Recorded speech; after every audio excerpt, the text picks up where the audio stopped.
Hello Boston Crusaders, this is Tiffany from Ultimate Drillbook, and we are super excited to provide each of you with copies of UDBapp this season. I've included some short tutorials at the end of this video to get you started, but I wanted to let you know about some exciting things that we have planned this summer that we would love for you to be involved in.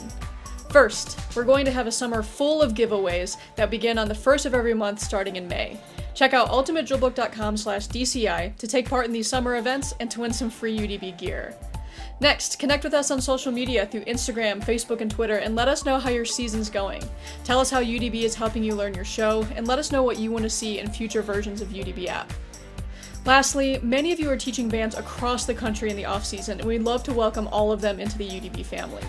If they reach out to us and let us know that they heard about it from you, we'd be happy to set them up with a discount in their first year. That's it from me before we jump into these tutorials, but as always, if ever you have any questions, please reach out to us at any time. We can't wait to see you this season. Welcome to the UDB family.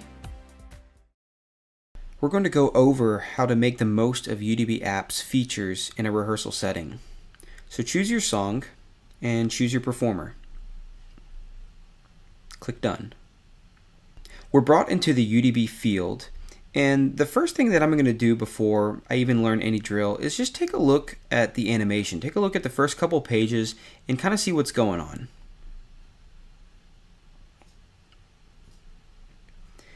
As it's animating, I can zoom in and out of the drill chart, and I get to see my performer move on the field along the path. Here I can get a sense of the speed and the pacing of the drill, my different step sizes, and what kind of performers I'm going to be around. Okay, so I've got a good sense of this opening. I'm going to go back to page 1, and before I do anything else, I want to change the orientation of the field. So right now, if we zoom out, we can see that we are looking at the field from the director's point of view, or as an audience member. But as a performer, I want to be able to see the field from my point of view. So when I'm looking at path information or different performers around me, it's accurate and I can be pointing and looking in the right direction. So to change the orientation, we're going to click the UDB button up in the top right hand corner, and that's going to bring up our secondary menu. Here towards the bottom, you're going to see a gear icon. That takes you into settings. So for the settings for this view, right away you can see the perspective. So let's click on that. You'll see that director is selected. So let's click performer. You'll click the back buttons, and now the field has shifted. So instead of the front sideline being at the bottom of the screen, it's now at the top of the screen. So you are looking at the field exactly from your perspective. Now when looking at this first set, for me there's a lot of performers in this area, and I really want to be able to actually just focus on myself for these first couple of sets. So we're going to jump back into the settings, tapping that button at the top right hand corner. We're going to click on the gear icon, and if we scroll down in the settings, we can uncheck show surrounding performers. And when we do that and go back, it hides every performer on the field except for you. This allows you to give yourself a little bit of breathing room and really digest where exactly you are on the field and your relationship to the yard lines. So here I am on page 1, and if I look towards the top left of the screen, I can see that it says counts and 20. This counts refers to the amount of counts it takes to leave page 1 heading towards page 2, and that also corresponds to the path that I see on the field as well. So any green path is showing exactly where the performer is going to next. So in this case, we're going from page 1 to page 2 in 20 counts, and I can animate that.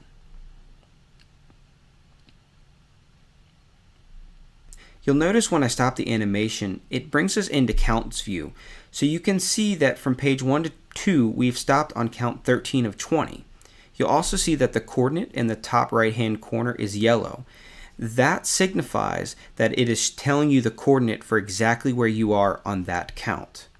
Now if I want to get out of counts view and go back into page view where I'm seeing the performer on the precise moment of the precise page, we can click the P button on the right. That stands for page view. You'll see when we click P, that button turns to C. We can click that and we're now into counts view, and those plus and minus buttons allow us to move the performer count by count. So before I take my first step, I also want to take a look at the notes that the drill designer left for us. In the bottom right hand corner of the screen, there's an eye icon which stands for information. Clicking that is going to bring up the notes that the drill designer left. So here I can take a look and see if there's anything that pertains to me. Clicking the bottom right hand button again, I can go back to the drill chart. Also, before taking my first step, I can take a look at which counts I crossed the yard line. So up in the top middle of the screen, I see that I have X counts, which stands for crossing counts, 18, which means going from page 1 to page 2, I cross over a yard line on count 18. Jumping into counts view, I can see that. Click plus. I'm moving across the drill. I'm on count 15 of 20, 16, 17, and I can see on count 18, I actually crossed that yard line. That gives me a great reference point for my very first rep to make sure that I'm getting my step size correct. Regarding step size, I can actually tap on the area that's showing crossing counts and see the step size as well for this set. This is a really good way to see the step size going from set to set. Now that we've taken a look at all of this information, I'm going to bring back all of the other performers so I can get a sense of the form. And I'm going to watch this animation one more time, knowing a lot more information than I did beforehand. I can identify the crossing counts. I'm taking a look at my path information. Since we're in the perspective of the performer, this path information is accurate.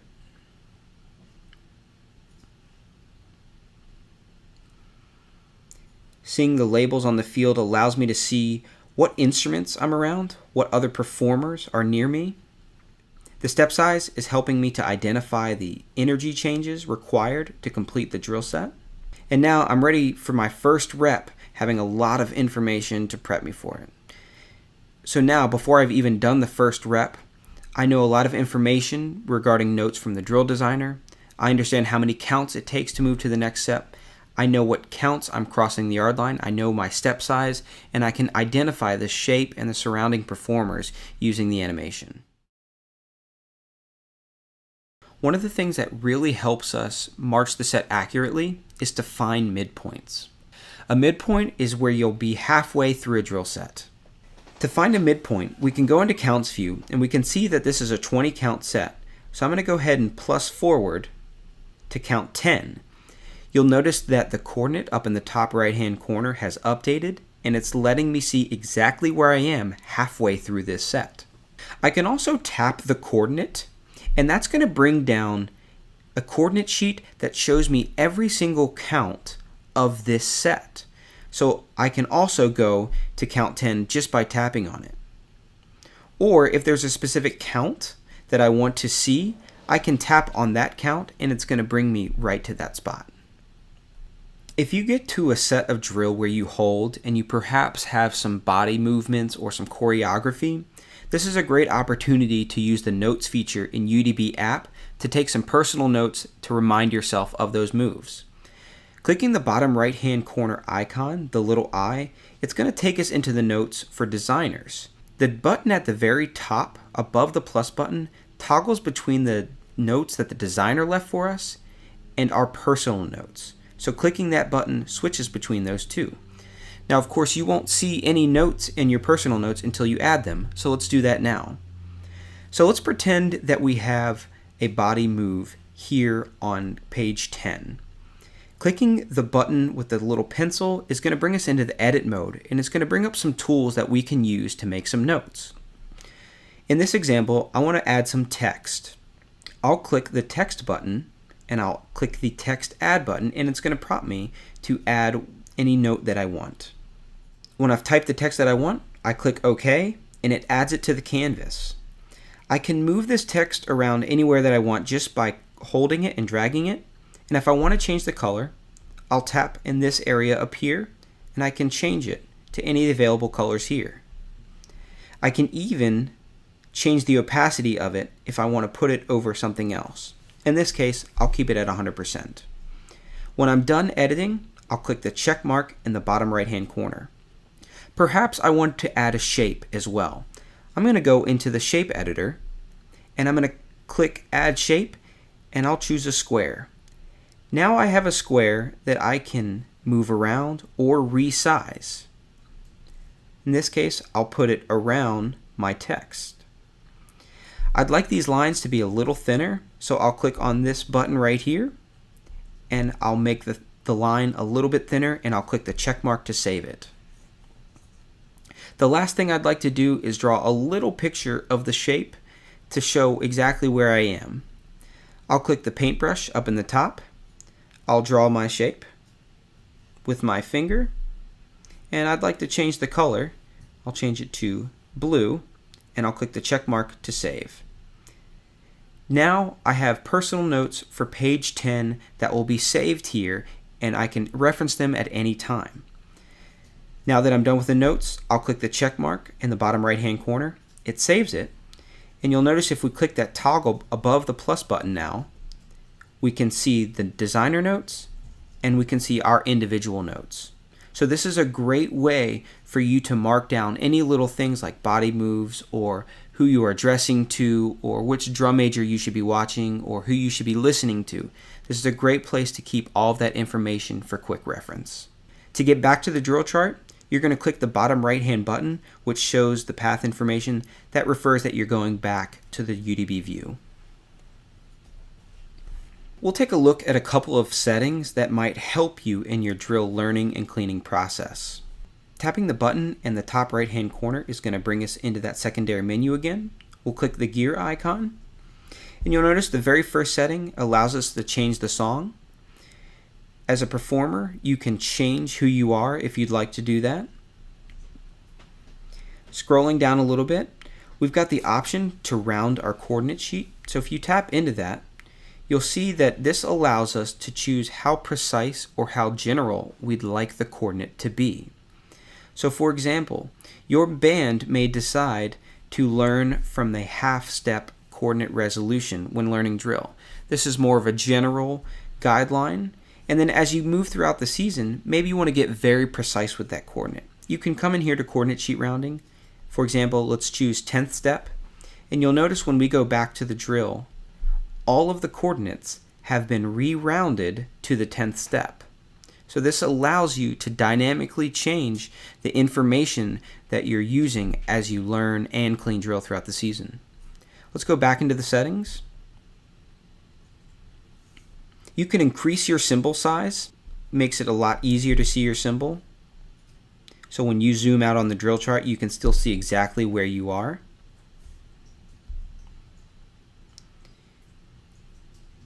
You, of course, can show surrounding performers, as we talked about earlier. Surrounding performer color, if you really like yourself to stand out, or you want the other performers to maybe fade back a little bit, you can change their color. So in this example, I'm going to change them to gray. We'll go back to the field, and you'll notice that I really stick out now, and all the other performers have kind of faded into the background. Now I really like this because they're still here, but I can really focus on myself. One of the things you'll notice when playing an animation is that the labels stay attached to the performers. If you'd like to not have the labels stay there when animating, you can go into the settings, and you can actually hide labels during animation.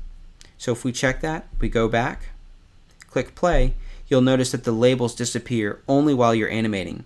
This allows you to have a little bit clearer image of the animation.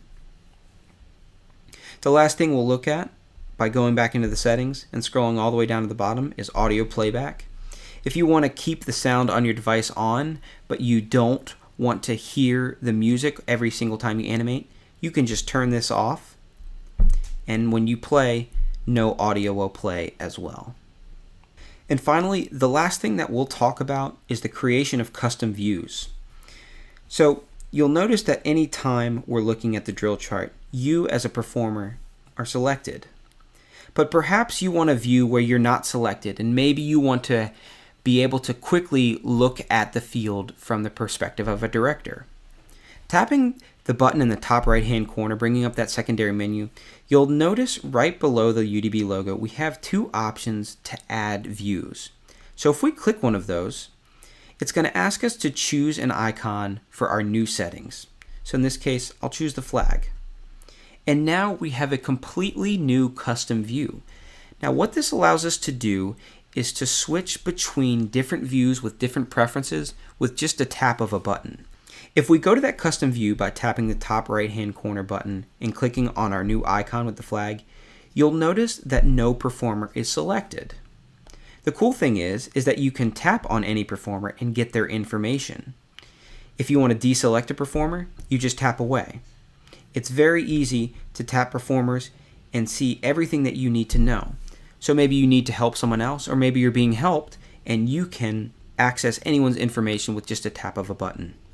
You'll also notice that the drill is now back to the perspective of the director. That's because when we go into the settings for this, the perspective is set as the director. But using the controls at the very bottom, you'll see this little rectangle and you see the UDB logo on the bottom left. When we tap that, we go into the settings for that UDB view. And when we tap the flag, we're looking at the settings for that view. So very quickly, you can switch the settings for these custom views and you can create completely new ways to experience the drill. So in this example, I'm going to keep the perspective of the director. I'd like to change the performer color to blue. I'd like to actually keep the labels on during animation. I'd like to have audio playback on as well. But in UDB view, if we click at the bottom left hand corner, we're going to have myself as a performer selected. We're going to keep the perspective of the performer. We're going to reround the coordinate sheet to the whole step so we can be very general with that. We're going to not show the surrounding performers, and we are going to keep hide labels during animation on. So now you can see we're back into our first custom view. All of the performers have their label. We've tapped on somebody, but we can easily tap away to focus just on the drill chart. We are in the perspective of the director. But now if we want to go back to our UDB custom view, we just click that button in the top right hand corner. We click UDB, and we're now in that custom view where we're only seeing ourselves. We are highlighted, and we've got all of our other preferences selected. So you can see how quick and easy it is to move between these custom views, to where you can be helping a certain section or you can be tapping on a performer to help them with their drill. And you even have room for one more custom view here in the secondary panel. So as you can see, UDBapp puts more information in your hands than ever before.